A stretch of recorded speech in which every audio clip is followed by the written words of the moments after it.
उत्तर प्रदेश में हो चुका है चुनाव का शंखनाद। अब की बार किसकी सरकार? क्या फिर से होगी यहाँ पर खेला होबो? किसकी होगी ताजपोशी? क्या योगी बचा पाएंगे अपनी कुर्सी या अखिलेश के सिर पर सजेगा ताज? ओवैसी क्या करेंगे कमाल? आपका क्या होगा? क्या प्रियंका गांधी कांग्रेस को उत्तर प्रदेश में लाने में होंगी सक्षम? क्या चलेगी मायावती की माया जनता पर? मजेदार होगी इस बार उत्तर प्रदेश की चुनावी जंग। क्या होगा मुद्दा? फैसला जनता का। उत्तर प्रदेश की विशेष चुनावी कवरेज। मेरा उन नेताओं को खुला चैलेंज है, लगातार न्याय टीवी पर। किधर है हवा का रुख? जानने के लिए देखते रहिए न्याय टीवी। उत्तर प्रदेश विधानसभा चुनाव में प्रथम चरण की आज वोटिंग हो रही है और हम हैं योगीराज कृष्ण की नगरी वृंदावन में, पुराना बाजार में, और यहाँ कुछ प्रबुद्ध जन यहाँ बैठे हुए हैं। आइए उनसे चर्चा करते हैं और जानते हैं कि आज किस तरीके की वोटिंग हुई है और किस ओर है हवा का रुख, और वो लोग क्या सोचते हैं, किसे वोट मिलना चाहिए था और किसे नहीं मिला है। आइए देखते हैं, बात करते हैं। भैया आप बताएं जरा, क्या नाम है आपका? मेरा नाम मनोज व्यास है। यहाँ जो वोटिंग हुई है आज, वो किस तरीके से हुई है? देखिए, वोटिंग परसेंटेज बहुत अच्छी हुई है। सुबह थोड़ा सा डाउन था, लेकिन अब तक 3:30 बजे तक 51% वोटिंग हो गई थी। और मैं समझ रहा हूँ कि जब तक चुनाव 6 बजे ख़त्म होगा तो मेरे ख्याल से 65 से 70% वोटिंग हो जाएगी। तो और 70% वोटिंग का मतलब तो यही है, सीधे सीधे भाजपा को फायदा है। भाजपा को फायदा होगा। क्या लगता है आपको कि आज जो मुद्दे हैं उन मुद्दों पे चुनाव लड़ा गया है, या मुद्दों से अलग हटके राम मंदिर और जैसा कि हिंदुत्ववादी जो लहर चल रही है उस पे चुनाव लड़ा है? भैया देखिए, मुद्दा तो राम मंदिर भी है। आप जो कह रहे हैं कि मुद्दों से हटके या राम मंदिर पे, मुद्दा तो राम मंदिर भी शुरू से रहा है, जातवादी शुरू से रही है, तो राम मंदिर तो मुद्दा है ही। और राम मंदिर की मांग जब पूरी हुई, जो सब आस लगा के 85 वर्षों से बैठे थे, तो निश्चित रूप से उसका इम्पैक्ट तो पड़ना है। और समाजवादी पार्टी गठबंधन के प्रचारक जो हैं यहाँ, वो हैं योगेश द्विवेदी जी। आइए उनसे भी मिलते हैं और जानते हैं। योगेश जी प्रणाम करते हैं। प्रणाम सर। योगेश जी, आप तो मेरे नाम राशि है। आप बताएं कि यहाँ जो मथुरा में लहर है या पूरे उत्तर प्रदेश में जो चल रहा है, आपके नजरिए से वो क्या है? देखिए, ये तो आज मतदान का पर्व है। मतदान का प्रयोग किया है, मैंने भी अपने मत का प्रयोग किया है। और जनता के दिल में जन भावनाओं को लेकर के, जनता के दिल में अपने क्षेत्र के विकास को लेकर के जनप्रतिनिधि चुनने का अधिकार होता है। और निश्चित तौर पर जनता ये चाहती है कि किसी भी पार्टी का जनप्रतिनिधि हो, वो ऐसा जनप्रतिनिधि हो जो उनके सुख में दुख में उनकी अभिलाषाओं पर खरा उतरे, उसी को लेकर के मतदान करते हैं। आज जिस तरीके की वोटिंग हमको देखने को मिल रही है, उससे आप क्या अनुमान लगाएंगे, किस ओर है हवा का रुख? देखिए, हवा का रुख तो जो जनता जनार्दन है वही तय करती है। और जैसे कि अभी मनोज व्यास जी ने कहा, अभी परसेंटेज जो पूरे मथुरा जनपद में हुआ है वो 48.79% हुआ है। और पिछली बार से अभी परसेंटेज कम है, लेकिन चूंकि 1.5 घंटा अभी बाकी है। और क्या ये लोकतंत्र के लिए शर्मनाक बात नहीं है कि 48% वोटिंग हो रही है? निश्चित तौर पर मैं एक बात आपके चैनल के माध्यम से कहना चाहूंगा कि प्रशासन के द्वारा पिछली बार एक जो जन जागरूकता अभियान चलाया गया था मतदान करने के लिए, इस बार प्रशासन के द्वारा जागरूकता अभियान में नहीं चलाया गया और इस वजह से परसेंटेज कुछ कम हुई है।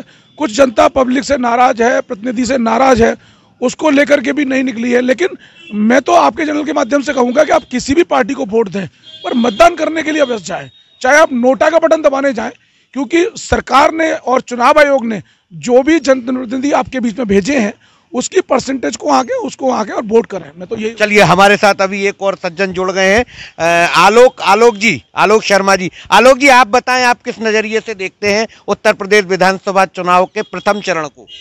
पहली बात तो ये, लॉ एंड ऑर्डर बहुत बढ़िया है, मैं आपको बताऊं। दूसरा मुद्दा ये है कि महंगाई बहुत ज्यादा है इस बार, आपको बताऊं। बिजली का करंट बहुत ज्यादा लग रहा है, बिजली के बिल बहुत ज्यादा आ रहे हैं, आपको बताएं। मगर चूंकि लॉ एंड ऑर्डर बहुत ज्यादा बढ़िया है, इस हिसाब से चुनाव बहुत बढ़िया हो रहा है। नहीं तो आप उत्तर प्रदेश में किसे मुख्यमंत्री के रूप में देख रहे हैं इस लहर में? योगी जी को। योगी जी को देख रहे हैं, आप बताएं बाबू जी। हाँ जी, हम तो योगी जी को देख रहे हैं। योगी जी को देख रहे हैं। अच्छा, हमारे साथ एक और व्यापारी जुड़ गए हैं। योगी जी को। चलिए, और भैया कौन है आप? इधर आए आप बताएं। हमारे साथ हैं ये भैया, नाम बताएं आप। जेडी शर्मा नाम है मेरा। जेडी शर्मा, जीवन दत्त जी शर्मा है और ये बहुत बड़े यहाँ समाज सेवी भी हैं। आप बताएं यहाँ किस तरीके का रुझान है? नहीं, रुझान अभी उत्साह उस स्तर का नहीं है, लेकिन प्राथमिकताओं के आधार पर विकास एक मुद्दा होना चाहिए और विकास केवल तभी संभव है जब लॉ एंड ऑर्डर ठीक हो।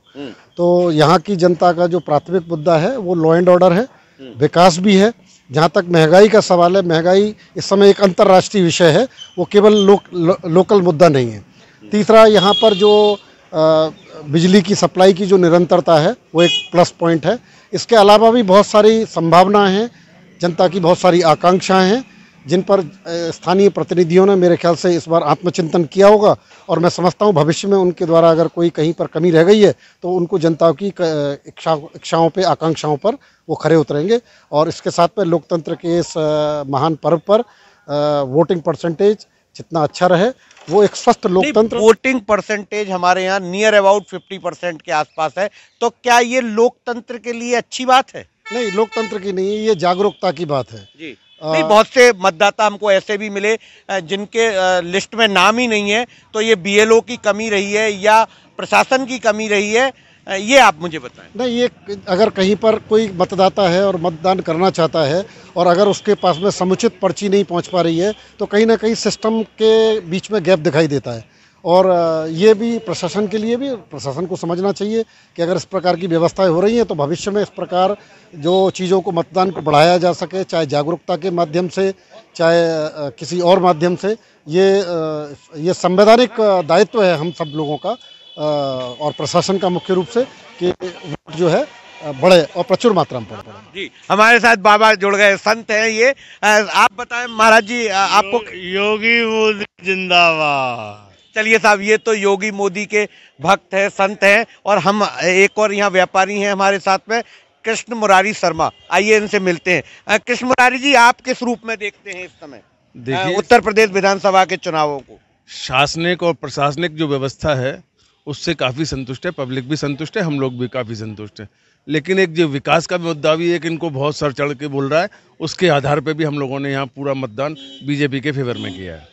आप क्या देख रहे हैं कि मुख्यमंत्री कौन बनता हुआ दिख रहा है? योगी ही बनेंगे, 100% बनेंगे, श्योर बनेंगे। अनिल जी, आप बताएं, आपका क्या मत है? भैया, जी, बिल्कुल योगी जी। योगी जी बने। देखिए, हम यहाँ पुराना बजाजा में हैं और जैसा कि यहाँ और व्यापारी नेताओं देखा और सुना तो हम कहीं ना कहीं यही लग रहा है कि पुनः योगी की सरकार बनती हुई दिखाई दे रही है। योगेश शर्मा। उत्तर प्रदेश में हो चुका है चुनाव का शंखनाद। अब की बार किसकी सरकार? क्या फिर से होगी यहाँ पर खेला हो वो? किसकी होगी ताजपोशी? क्या योगी बचा पाएंगे अपनी कुर्सी या अखिलेश के सिर पर सजेगा ताज? ओवैसी क्या करेंगे कमाल? आपका क्या होगा? क्या प्रियंका गांधी कांग्रेस को उत्तर प्रदेश में लाने में होंगी सक्षम? क्या चलेगी मायावती की माया जनता पर? मजेदार होगी इस बार उत्तर प्रदेश की चुनावी जंग।